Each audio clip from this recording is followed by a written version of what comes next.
Keştiya Îranî li Kendava Adenê bû hedefa mûşekên Amerîkî. Li gorî raporan ev Keştiya Îranî ya ku barhîlgîra LPG hildigirt û ji Salûyê derketibû, ji aliyê Amerîkayê ve bû hedefa êrişe.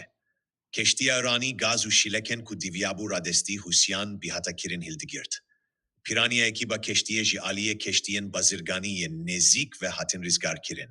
Serokê Pentagonê êrişa li ser keştiya bazirganî ya ku barhîlgîra Îranî hildigirt ji aliyê binaviyeke leşkerî ya Amerîkî ve çend dike bere piştrast kir.